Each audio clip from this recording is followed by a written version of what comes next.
Hello, welcome to the Comic Bros Authority podcast. My name is Andre, and with me is none other than Pizza the Hut.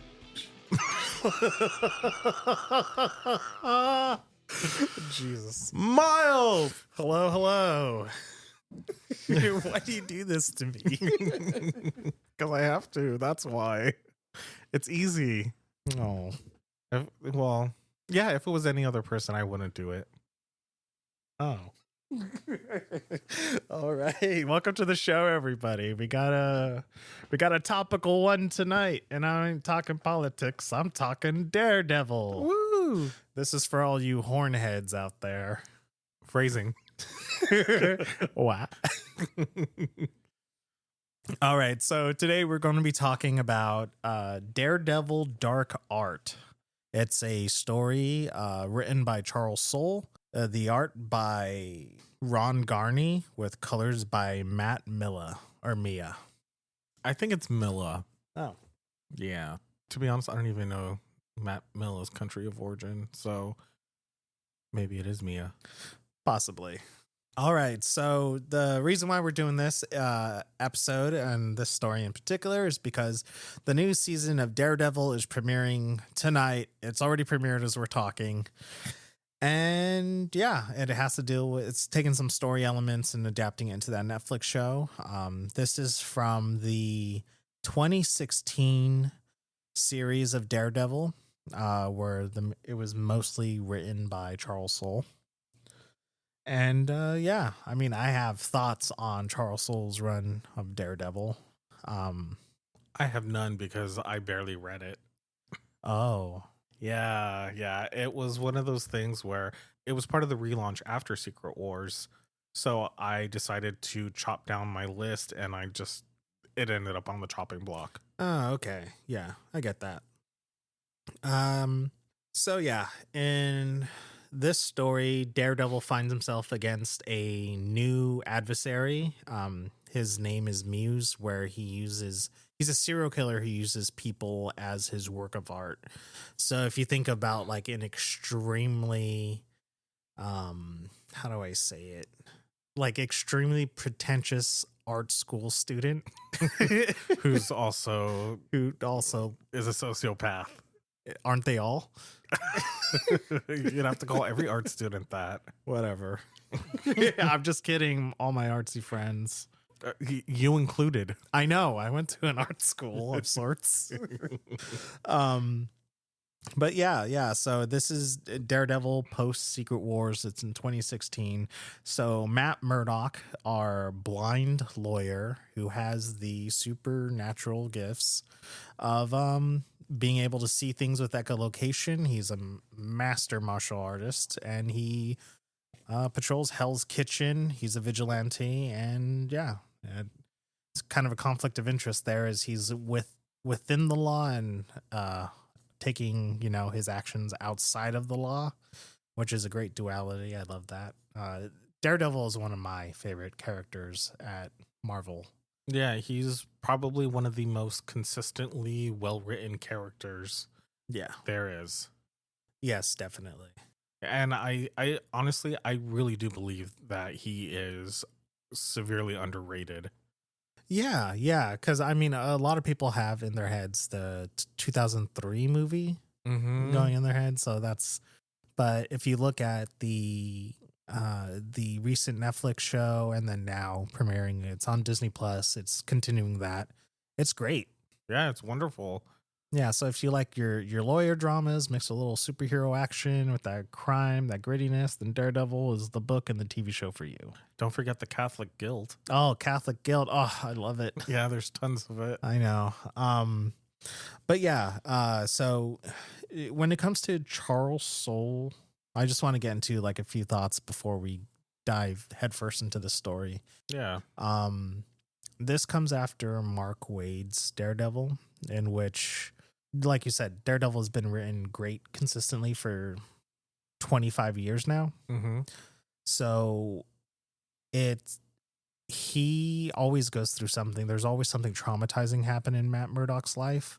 And I think Mark Waid kind of pushed him out of that for a little bit, where it was very like swashbuckling. There's bright colors as opposed to like everything being like super dark and whatnot. So I really like Mark Waid's run. And then Secret Wars happens, which was a big event, which reality's Clyde. It's going to be adapted to the movie, whatever. And then we get Daredevil. Right now, he's back in his black suit.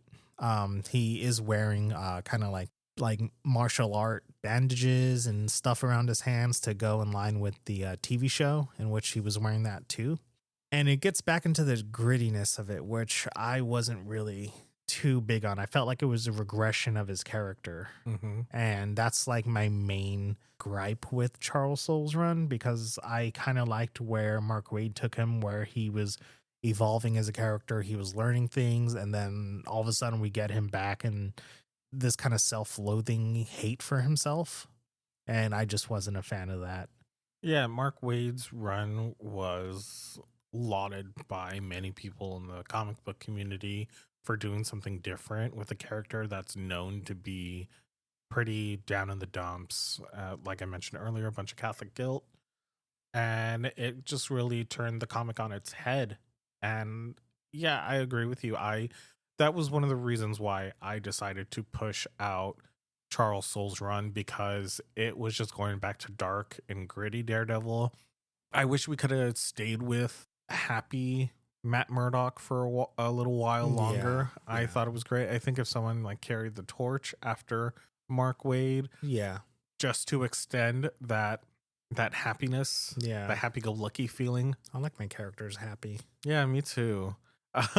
But I mean, this was actually it surprised me with this. Like, I want to preface this all by saying I'm not really Charles Soule's biggest fan.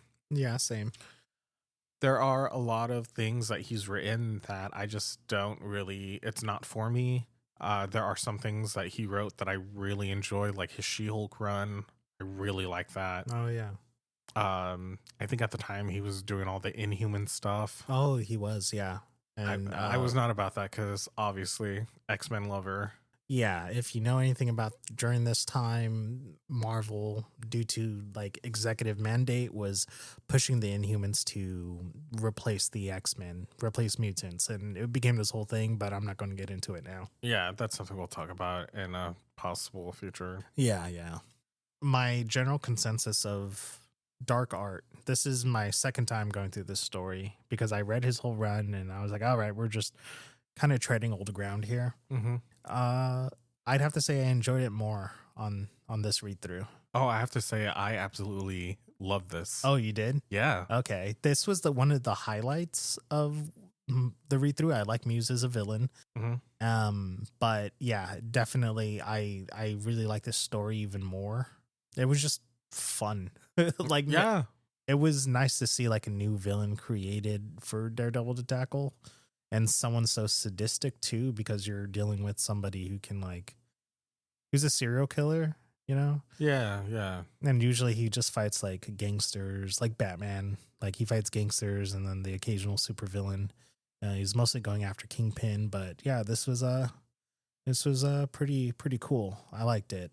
What do you think of Blindspot?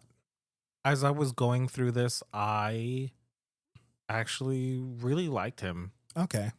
Yeah, you know what? I do give Charles Soule a lot of shit about, this run. I'm one of those people who hasn't read it and I will talk shit. No. Yeah. No, you're one of those guys. Yeah, I'm one of those.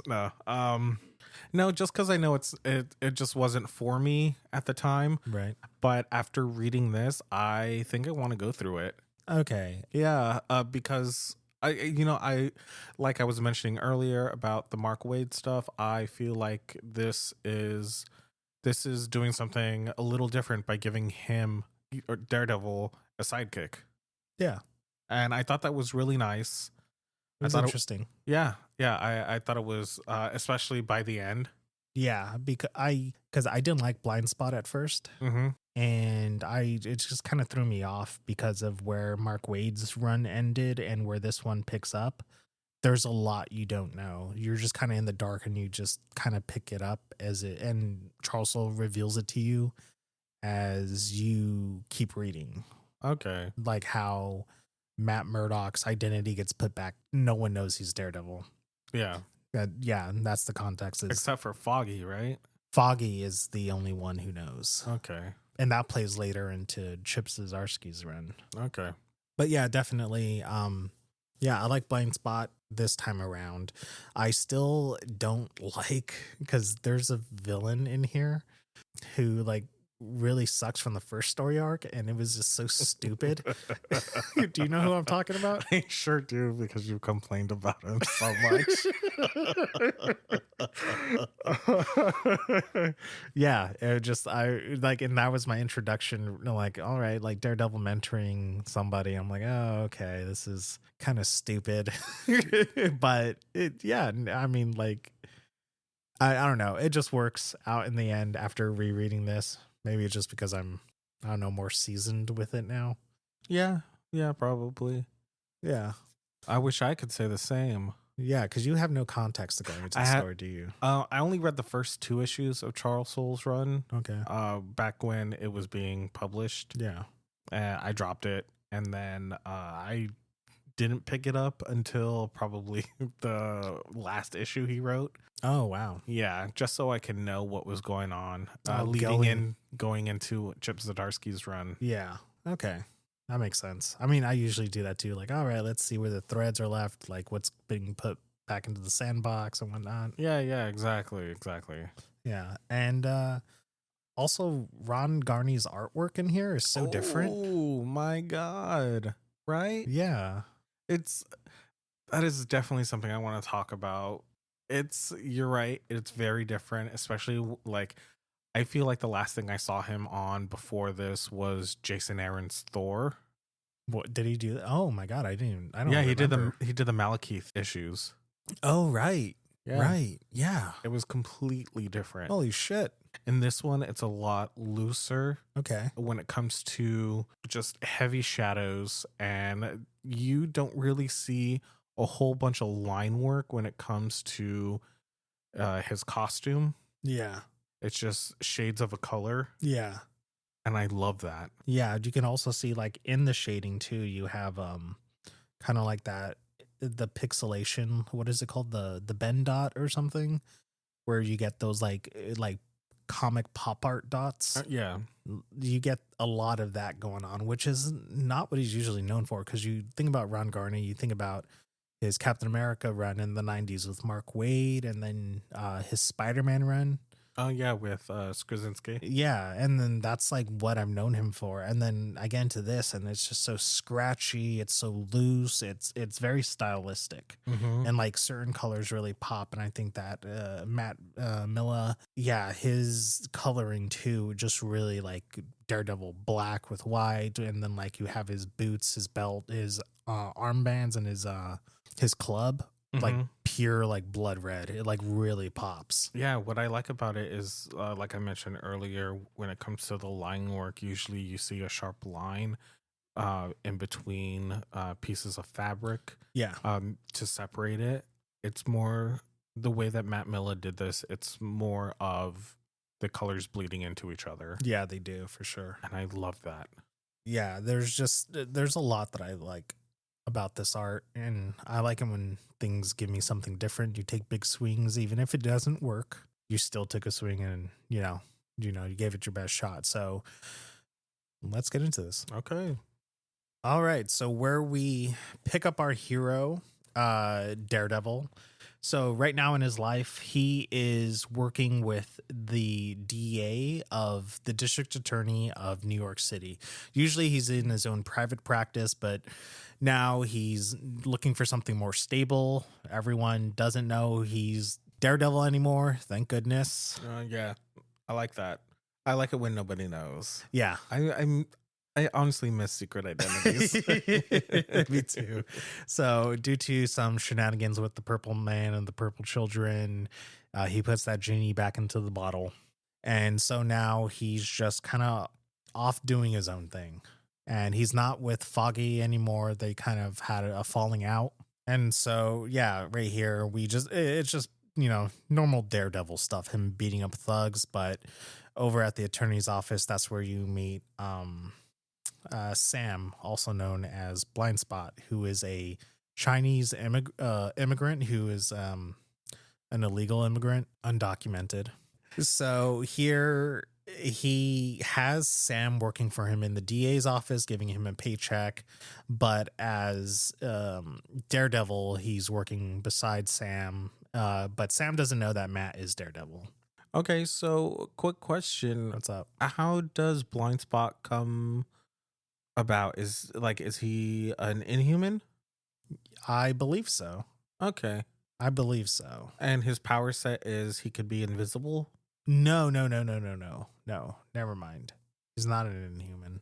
Because I was wondering, what is, I know he can turn invisible, that's his power set, and he's great at, hand-to-hand combat. No, he uses, a belt, a little device on his belt. Oh, okay. I forgot how that plays out, but you... Did he steal it from 10 Fingers? Fucking 10 Fingers, dude.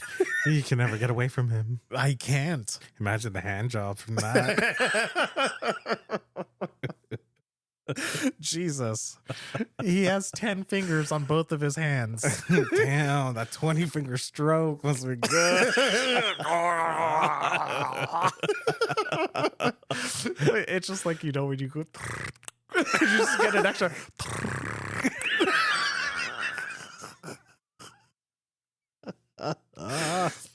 10 Fingers, I think, is like a Fu Manchu thing. I believe so. Okay. Yeah. And I was like, wait, All this is 2016. I thought we were past that. Yeah, I guess. Oh. Well, we have Daredevil as for some reason, he's in an elevator shaft. I know it works best for Matt to just sneak out and then go do his Daredevil thing, but I just think it's kind of weird that the DA was just like, hey, set up your office in an elevator shaft. It's ridiculous. It is, but I like it. Okay. And it's funny when you get to see Sam jumping all over the elevator shaft. Yeah, he's like, look what I can do, Matt. No, but yeah, Daredevil is just kind of he can't usually run off and go do his Daredevil thing like he did in his private practice. He has to abide by, clocking in and clocking out. Exactly. So it makes it really hard, and his coworkers fucking hate him.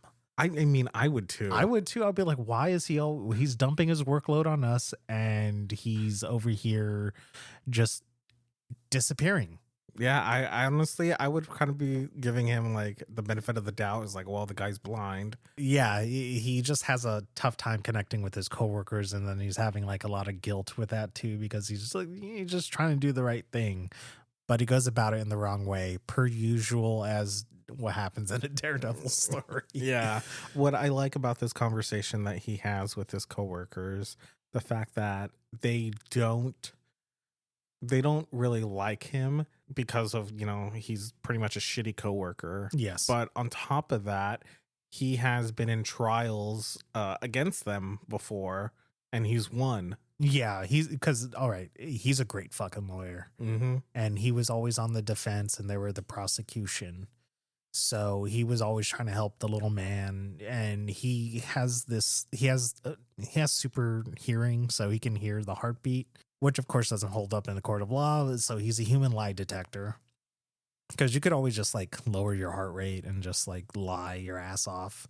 But giving Daredevil the benefit of the doubt, we just kind of go with it. I mean, even though he can hear the heartbeat, I mean, Matt Murdock is a competent enough lawyer to maneuver the conversation so that whoever he's talking to on the stand, he can get the information out of them. Oh, true. Yeah, he's very skilled in that way.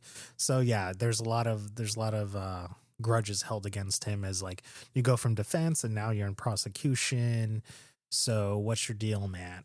And you get a lot of Blindspot too, is he's kind of like a rookie. He's being trained. He's just kind of What we said about in Captain America, how he's just like young and wide-eyed, like the new Falcon, Jose Torres, right? Is that his name? Joaquin. I knew how to do with the J. Okay, You're racist. I am. That's getting cut. So there's just like, kind of like a little shrine over in like Chinatown area, and Blindspot actually gets a letter saying he's invited to go check something out at this It's like an art studio. yeah, like an art studio. Like he freaks out. He calls Matt, and Matt's just like, hold on, what the hell's going on? And then again, he has to leave all of his duties to go. Sorry, a cat got stuck in a tree. Yeah. No, what was that one thing? Was it Howard the Duck by Chip Zdarsky where he's in court and the chameleon is there and his name is like... Oh, no, that was Al Ewing's Rocket. Was it? Yeah. With the chameleon, and then the chameleon Electra busts in. Yeah. And he goes, no, Matt, no. And he's like running out of the courtroom. Yeah. Yeah, so Matt makes this deal to like, all right, if you guys take over my workload, I'll take over yours, but I have to go right now. And then he goes to where Blindspot is at. Then that's where we get this reveal that there's this mural painted with blood, and it's not just it's a giant mural, but it's not just painted with one person's blood. It's with 112 people. Yes, which is insane. Yeah, that's a lot of people. As someone who works with blood, No. that's just gross. It's got my blood drawn, and I was just like, they're like, are you okay? And I was like, no, I'm not okay. That's why I'm looking away. That's why I'm thinking about other things.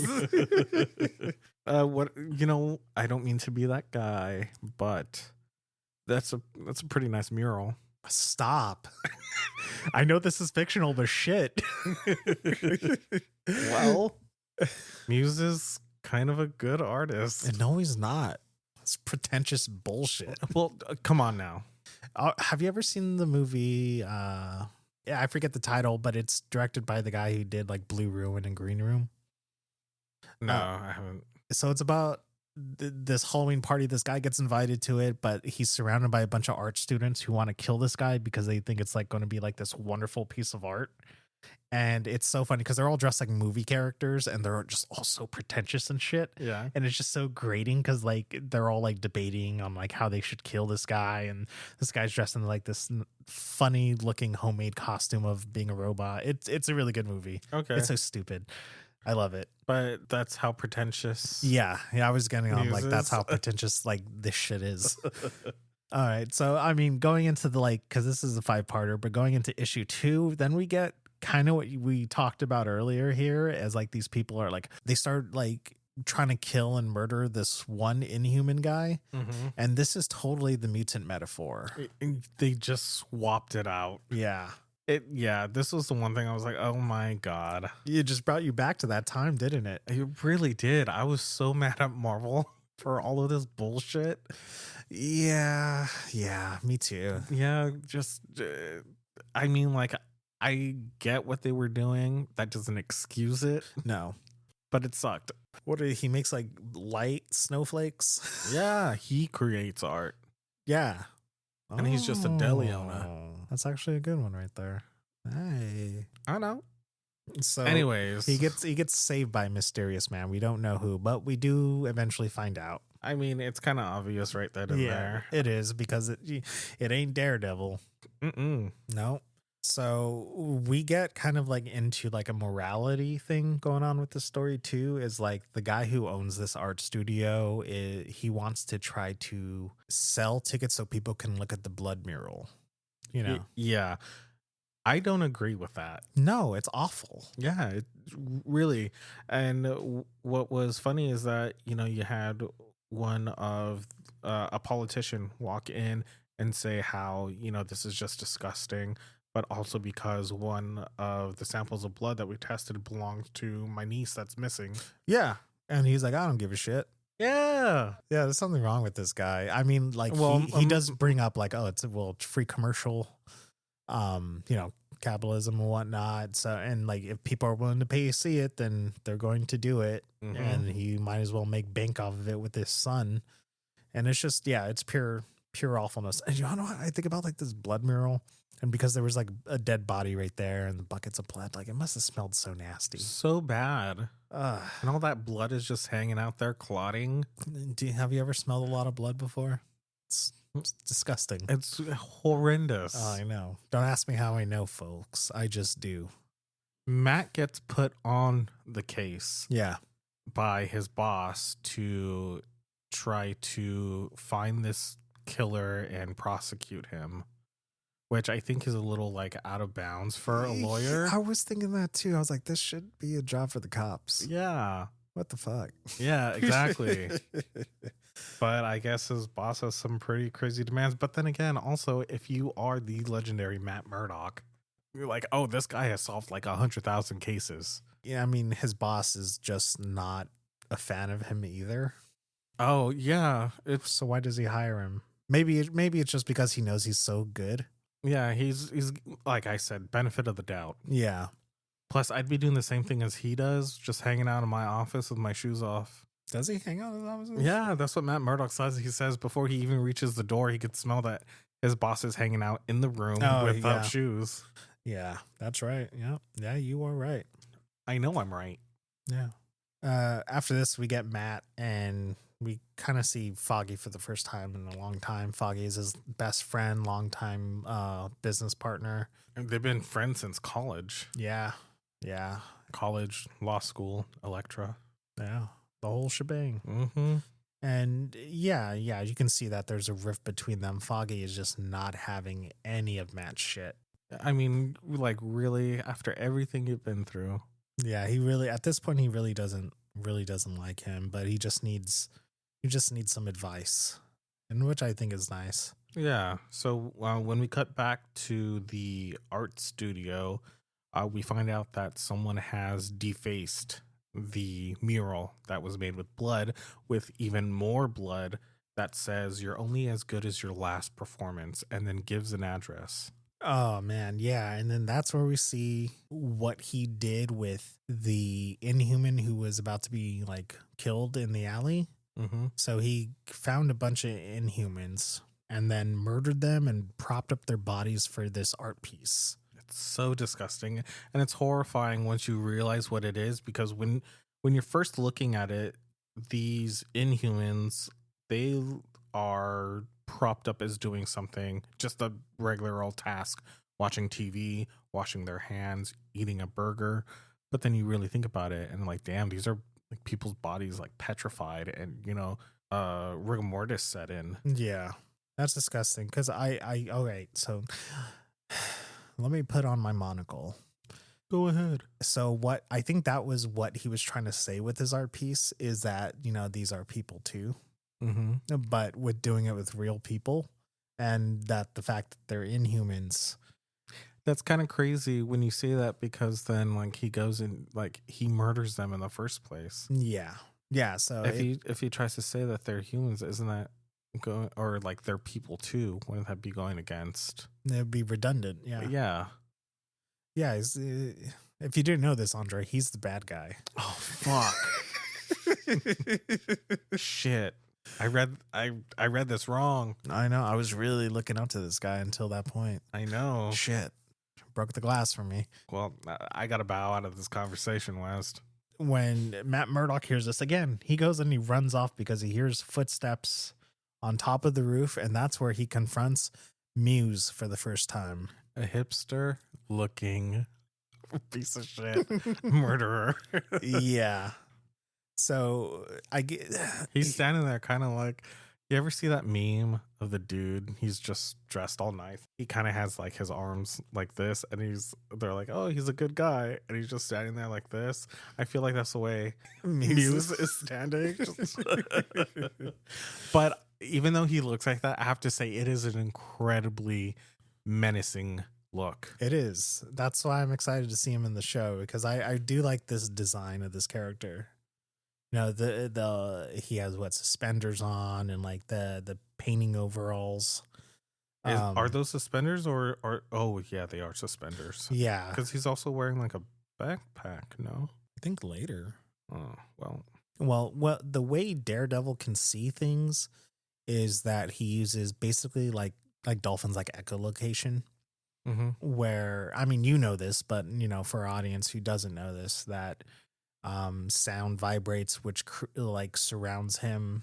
And so that's how he gets past his blindness, and he can jump off rooftops and see a bunch of stuff. So what he sees going on in this area, for, I mean, lack of a better term, is that there's a kind of like this void going on around Muse. Like it's like he could see everywhere else but Muse, and that's how he locates them. Yeah, it's like Muse is swallowing up all, Like a black hole of sensory. Yeah, it's Yeah. swallowing up sound and smell. Yeah, and then so Daredevil, he's fast as hell, punches hard as hell, Mm-hmm. throws his club, his baton, and Muse catches it without flinching. Breaks it in half. That motherfucker. Yeah, so this had me wondering about Muse's power set.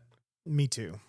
Is this the last time we see Muse? I believe we see him one more time, and Muse is back right now. Not in Daredevil, but in Elektra, Unleashed Hell or something. Oh, the Red Band book. Yes. Okay. Muse is back in that one, but Okay. different. It's a whole different Muse. Oh, so Yeah. basically like a copycat.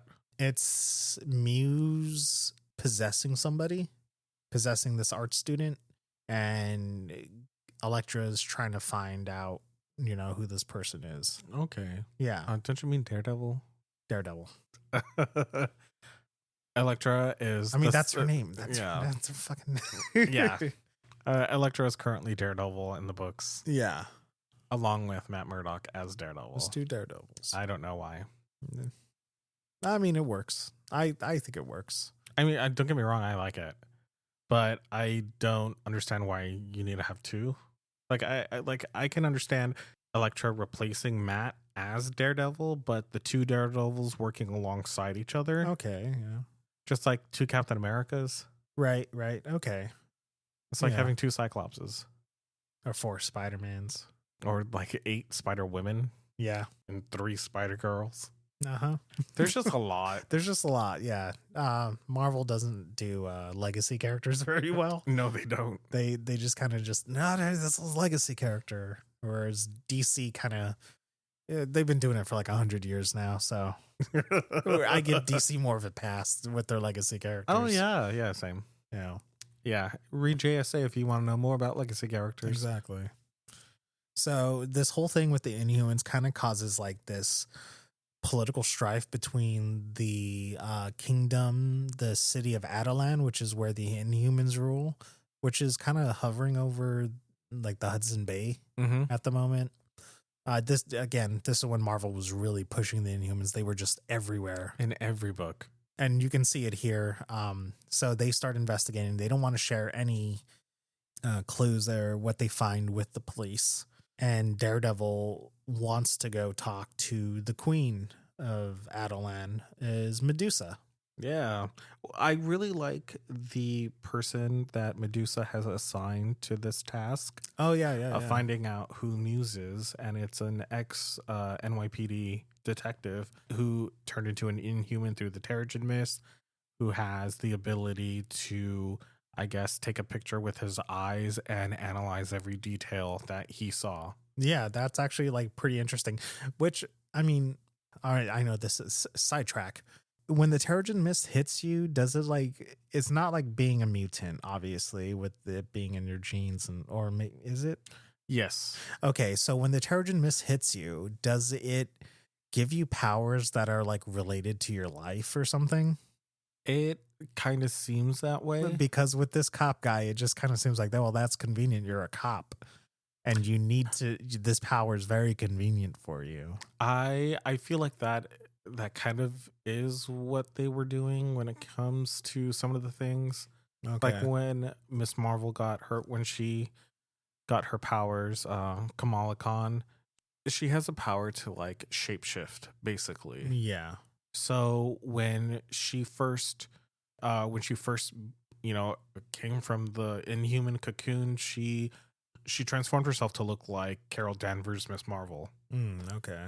And that plays into that story arc of her going out and being Carol Danvers out in the world when she could be her own hero. Oh.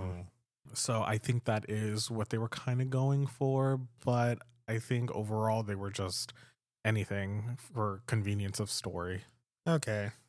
Right. Yeah, because I just thought it was like very convenient. I mean, he's a cool character. Yeah, I And- like him. Yeah, because like I mean, cool power set, and then he uses his abilities NYPD to work for Adelan, and then He's kind of like a liaison when it comes to finding out or to, I guess, like police inhuman matters into the real world or into like normal, right. Yeah. Yeah. the normal world or Ye- whatever. Yeah. Yeah. All right. I get But I like him. I wish I could see him again. it. Talking like you're not going to see him at brunch tomorrow. We do have a date. Anyways, he decides to take Daredevil over to, well, Daredevil demands to go see Medusa. And Daredevil comes at her like pretty hot. Like, hey, dude, you really need to You need to back the fuck up. back up and, you know, share some information because people are dying. And Medusa, She pushes back real hard. oh yeah, she's a queen. She's not gonna. She's like, I'm Yeah. royalty. Who the hell are you? Like, yeah, sure, we may have fought side by side once, Yeah. but no. Yeah, and then so she makes a decision to not do that, not share any information due to it being an inhuman matter, and she wants to seem strong to her subjects. Mm-hmm. And then Daredevil gets in a fight with Karnak. I still don't believe the outcome of that fight. Yeah, I believe Karnak Karnak would have won. would But have it's won. Daredevil's book, so Daredevil's gonna win. I don't know. Captain America died in his book. Yeah. When the police officers explain this to Matt, he gets a call from Sam saying that Muse is in a courtroom holding a judge hostage. Now that got me because I'm still unclear what Muse's power set is, and yet he was able to go in there looking the way he does Yeah. and just like take the judge. Does he have martial arts I training? you're asking the wrong guy. You're asking the guy who's only read one appearance of Muse. Yeah, you're right. So we have Sam talking to Matt saying, hey, dude, I'm going to go after him. And then Matt saying, no, wait till I get there. And that's when he just goes ahead and just chases after him. And he makes this like big escape using fireworks and whatnot. Yeah. Then you find out that Muse is taking the judge down below into the sewers where he has other hostages.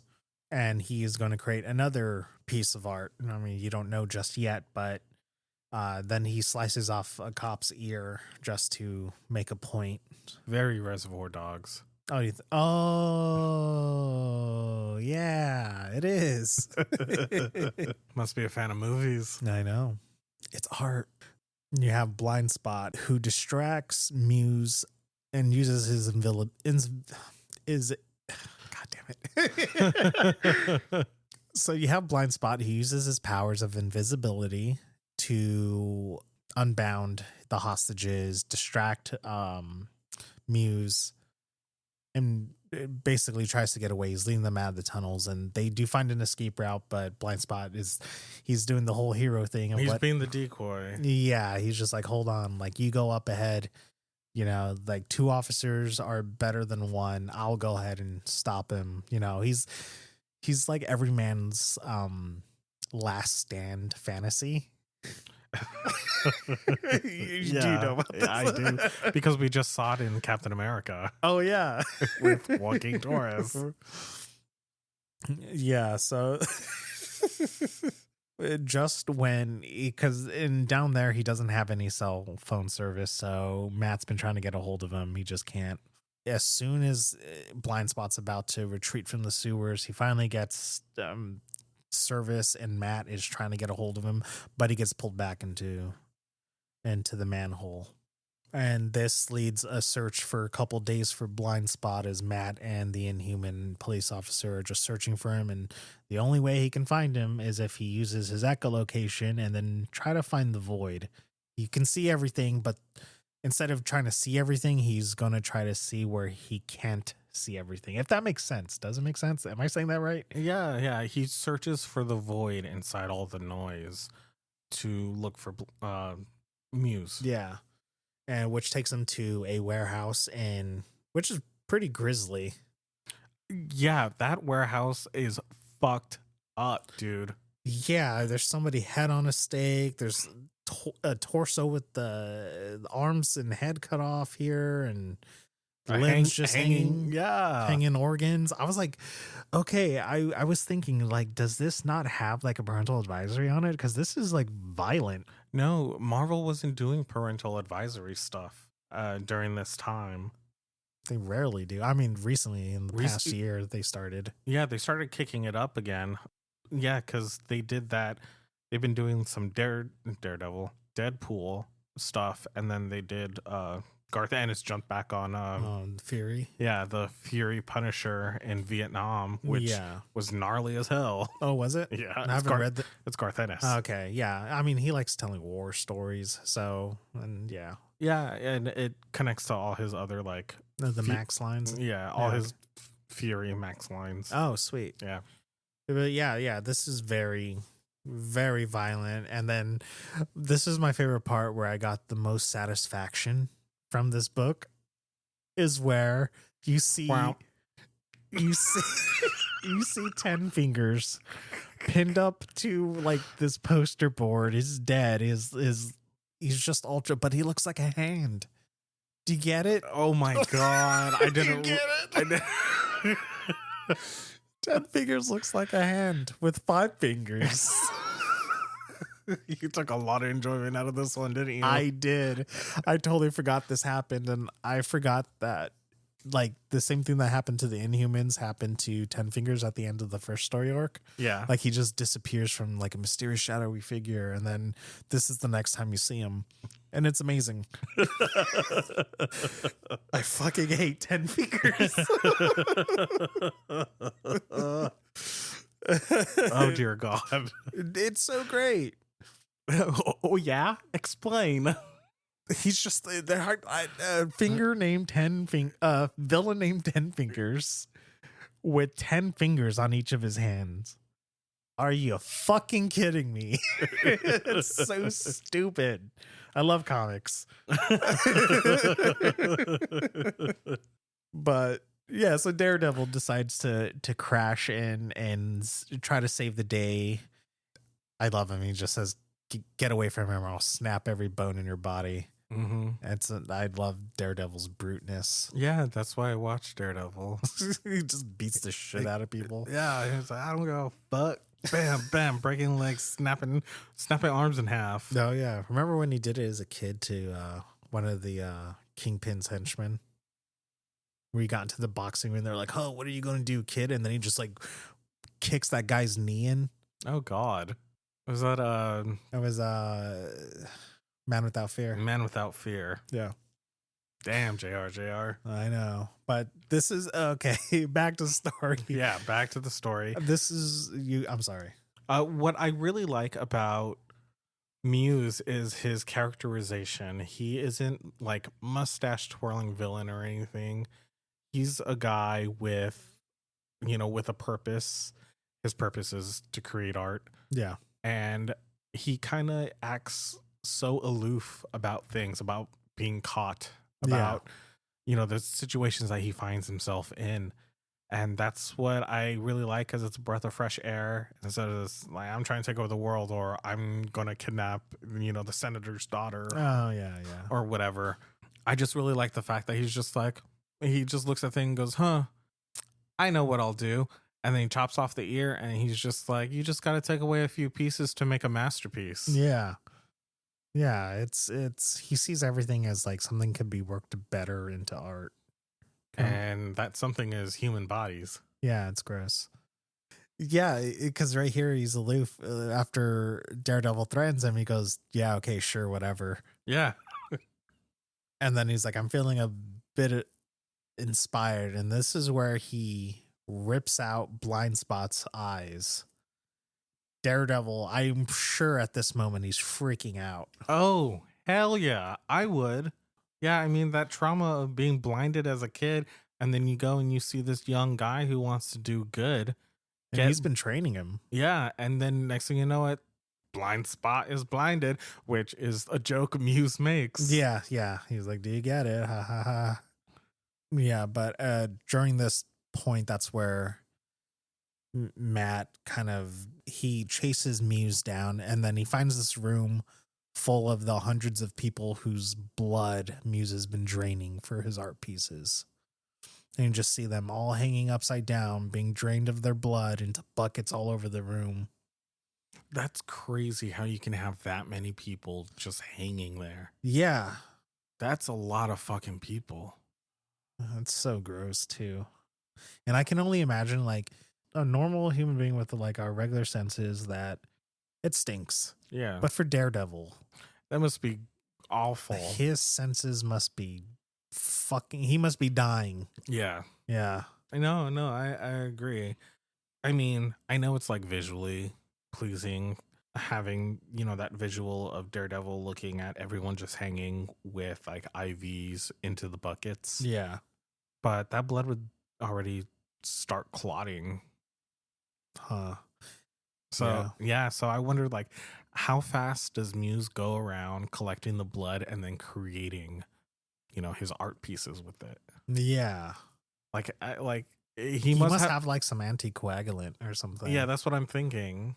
Whatever. I'm not going to get into it. I mean, he must know like body parts and stuff like that because like he has like the organs like hanging in that one room. So he must know like, all right, like getting it to be perfect. Mm-hmm. Like having a nice like a hand of a surgeon. Yeah. Yeah, he must have went to medical school too. Yeah. No, but I do like this where we get a lot of black backgrounds going on here where we're like when Daredevil catches Blindspot here and then he's kind of like top lit there. Mm-hmm. And then also when we get into the chase too and we're seeing Matt's vision is like Blindspot is being like disappearing into the dark. What I like about it is when we are seeing through Matt's vision of Muse running through the hallway, we see it outlined with a red border.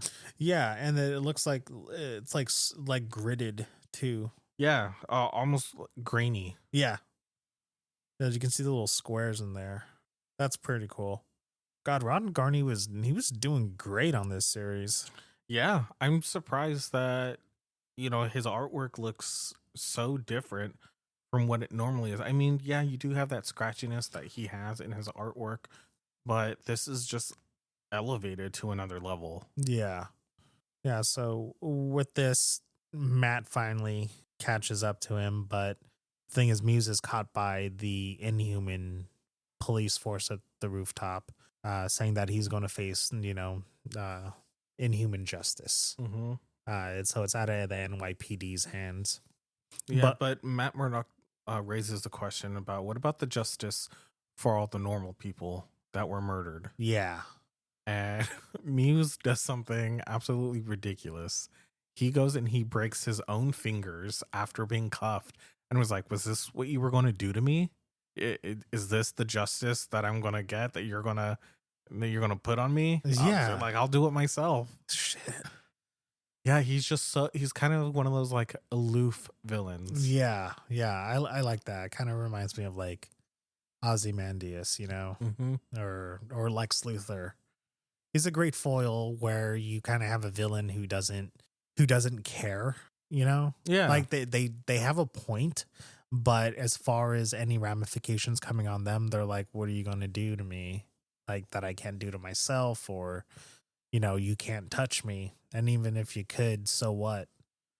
So yeah, I do like his aloofness and everything like that. It just makes him all the more terrifying because like Daredevil was, he was going to catch up to him and beat the shit out of him. Like he's not afraid of that. No, he's not. Yeah. And that it just goes to show you just how menacing he is as a villain, because he just doesn't care what happens to him. Yeah. There is a scene in this at the end where Daredevil apologizes to Blindspot. Yeah. And Blindspot says, did you save them? And then he says, it was all worth it.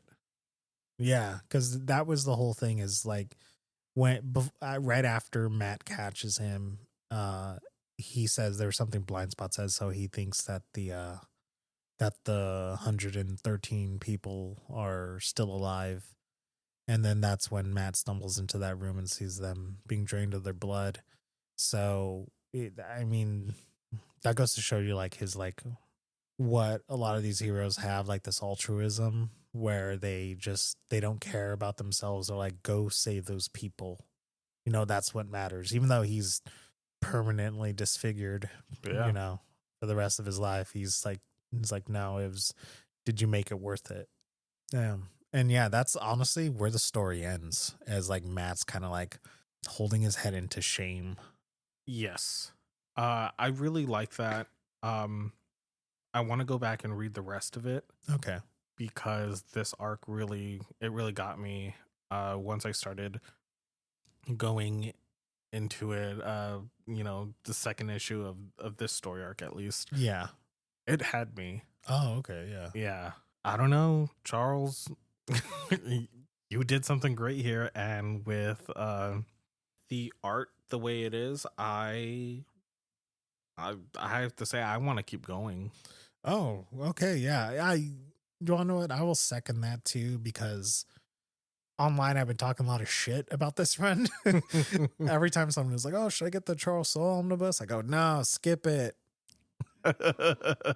Just because, like I said, it's like, it feels like a regression of his character, but I just feel like reading everything before, having such a fondness for what happened before, liking everything that happens after this run, that now going back into it, I'm like, oh, okay, maybe it wasn't as bad. I know there's still some parts that are just that I didn't like. Mm-hmm. Like I said, overall Matt's character.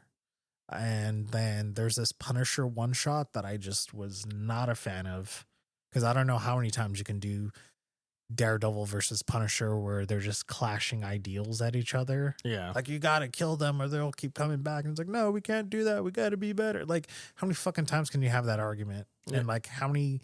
It's been done since the 80s. Exactly. Like, since Frank Miller, and then Frank Miller's probably done the best. There's just, I don't know. I don't see a point really with all that. And then just have it regurgitated at you and all that shit. So that's why I didn't really care for that one. It left a bad taste in my mouth. Yeah. But yeah. Like, if anything, even I remember even reading this before, Ron Garney's art was just, and Matt Milla's art colors were just fucking killer.